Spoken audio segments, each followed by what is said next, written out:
perkenalkan, kami dari kelompok 3. Kali ini kami akan membahas tentang etika profesi penyuluhan pertanian yang beranggotakan.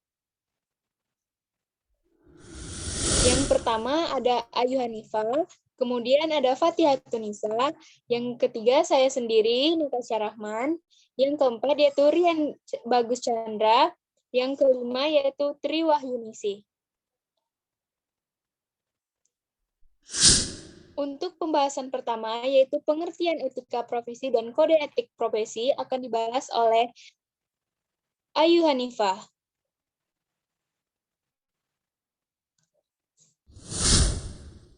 Yang pertama ada etika. Jadi etika adalah hal yang berhubungan dengan tingkah laku seseorang yang berkaitan dengan kepentingan setiap individu agar tercapai suasana yang nyaman dalam masyarakat tanpa merugikan pihak manapun yang dalam setiap perbuatannya sesuai dengan adat istiadat dan tidak bertentangan dengan hak asasi manusia. Etika juga merupakan cabang filsafat yang berbicara mengenai nilai dan norma-norma yang menentukan perilaku manusia dalam hidupnya. Terdapat macam-macam etika. Yang pertama ada etika deskriptif, yaitu etika yang memberikan fakta sebagai dasar untuk mengambil keputusan tentang perilaku atau sikap yang mau diambil. Yang kedua ada etika normatif. Etika normatif ialah etika yang memberi penilaian sekaligus memberi norma sebagai dasar dan kerangka tindakan yang akan diputuskan. Secara umum terbagi menjadi dua, yakni etika umum dan etika khusus. Dalam etika khusus sendiri masih dibagi menjadi dua, yaitu etika individual yang menyangkut kewajiban dan sikap manusia, dan juga ada etika sosial yang menyangkut tentang kewajiban, sikap, dan pola perilaku manusia.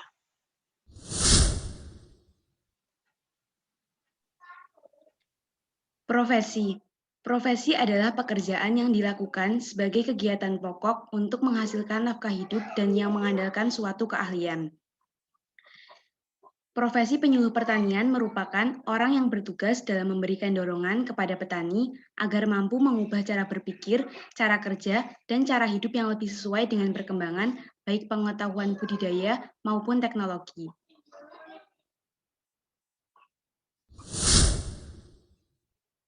Etika profesi adalah sebuah panduan profesionalisme dalam dunia kerja.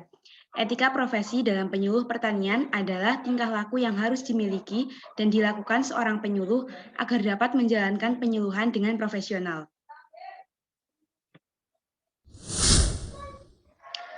Ciri-ciri profesi, yang pertama adanya pengetahuan khusus, yang biasanya keahlian dan keterampilan ini dimiliki berkat pendidikan, pelatihan, dan pengalaman bertahun-tahun. Yang kedua, adanya kaidah dan standar moral yang tinggi. Hal ini biasanya setiap pelaku profesi mendasarkan kegiatannya pada kode etik profesi. Yang ketiga, mengabdi pada kepentingan masyarakat. Artinya, setiap pelaksana profesi harus meletakkan kepentingan pribadi di bawah kepentingan masyarakat. Yang keempat, ada izin khusus untuk menjalankan suatu profesi. Setiap profesi akan selalu berkaitan dengan kepentingan masyarakat, di mana nilai-nilai kemanusiaan berupa keselamatan, keamanan, kelangsungan hidup, dan sebagainya. Maka untuk menjalankan suatu profesi harus terlebih dahulu ada izin khusus. Dan yang terakhir adalah kaum profesional biasanya menjadi anggota dari suatu profesi. Kode etik profesi adalah norma-norma yang harus diindahkan oleh setiap anggota profesi di dalam melaksanakan tugas profesinya dan dalam hidup di masyarakat. Norma-norma tersebut berisi petunjuk bagi para anggota profesi tentang bagaimana mereka harus menjalankan profesinya dan larangan-larangan, yaitu ketentuan-ketentuan tentang apa yang tidak boleh diperbuat atau dilaksanakan oleh mereka. Tidak saja dalam menjalankan tugas profesi mereka, melainkan juga menyangkut tingkah laku anggota profesi pada umumnya dalam pergaulannya sehari-hari di dalam masyarakat. Berdasarkan pertimbangan tersebut, Perhiptani yang merupakan organisasi profesi resmi bagi para penyuluh pertanian di seluruh Indonesia ini kemudian menyepakati rumusan kode etik bagi penyuluh pertanian. Melalui Kongres ketiga Perhiptani yang digelar di Mataram, Nusa Tenggara Barat pada tanggal 15 Juli 1996, telah disepakati kode etik bagi penyuluh pertanian yang kemudian dikenal sebagai Panca Etika Penyuluh Pertanian.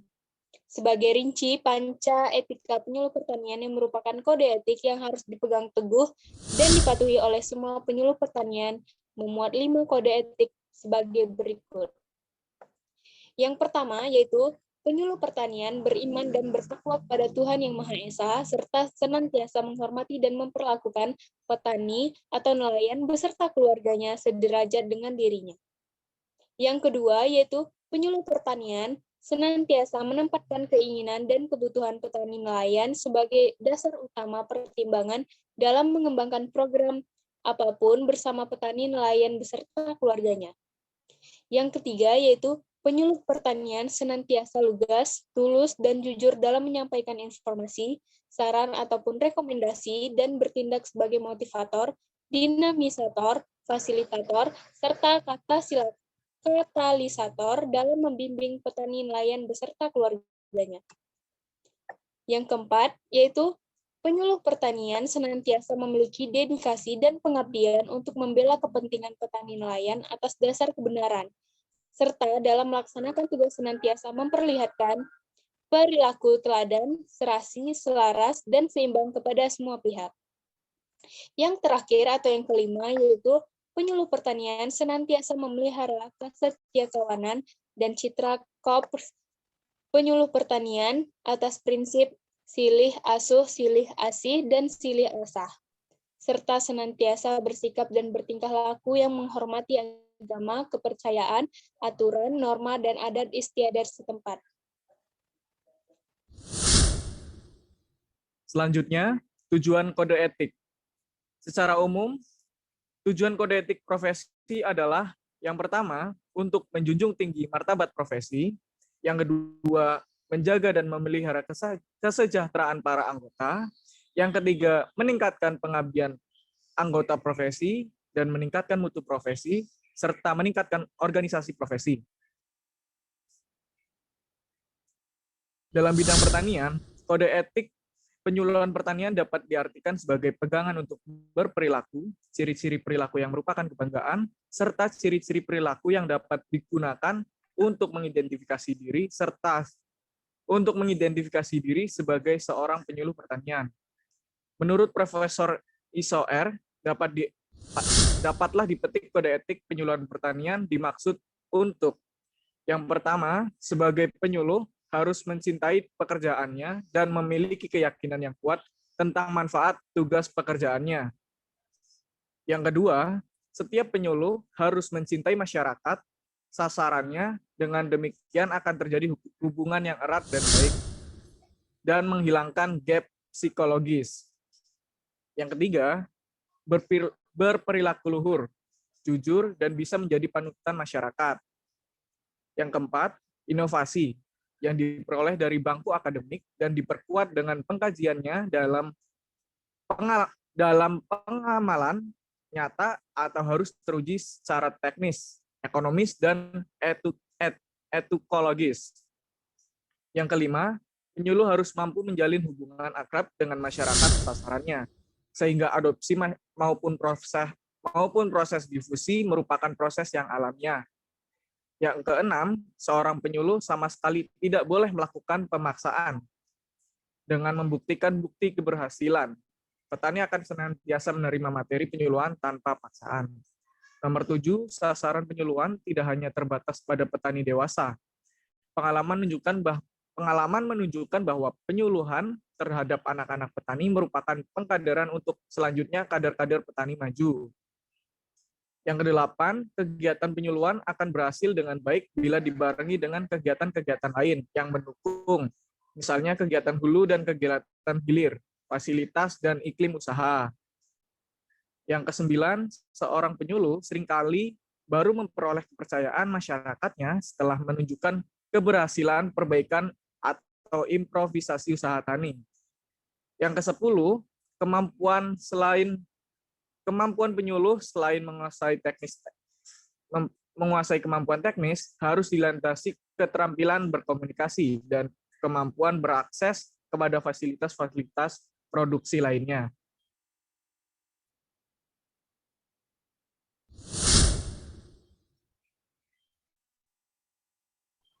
Selanjutnya, fungsi kode etik profesi. Yang pertama, kode etik profesi memberikan pedoman bagi setiap anggota profesi tentang prinsip profesionalitas yang digariskan. Maksudnya, bahwa dengan kode etik profesi, pelaksanaan profesi mampu mengetahui suatu hal yang boleh dilakukan dan yang tidak boleh dilakukan. Yang kedua, kode etik profesi merupakan sarana kontrol sosial bagi masyarakat atau profesi yang bersangkutan.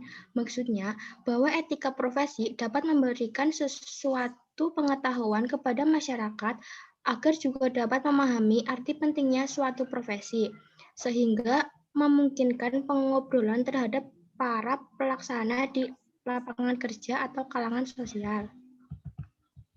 Yang ketiga, kode etik profesi mencegah campur tangan pihak di luar organisasi profesi tentang hubungan etika dalam keanggotaan profesi.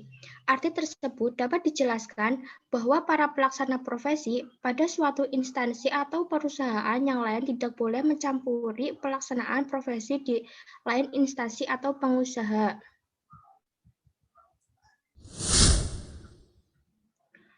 Prinsip-prinsip kode etik profesi. Yang pertama, prinsip tanggung jawab. Seorang yang memiliki profesi harus mampu bertanggung jawab atas dampak yang ditimbulkan dari profesi tersebut, khususnya bagi orang-orang di sekitarnya.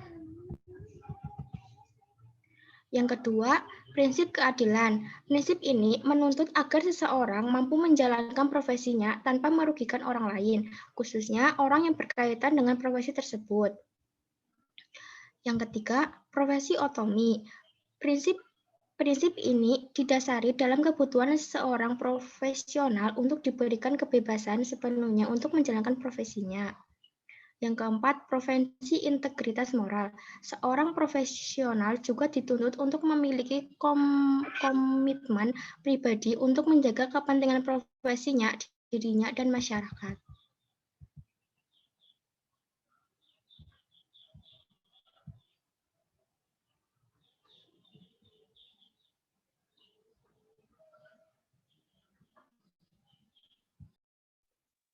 Sekian presentasi kami kali ini. Lebih dan kurangnya kami mohon maaf apabila ada kesalahan. Wabillahi taufiq wal hidayah. Wassalamualaikum warahmatullahi wabarakatuh.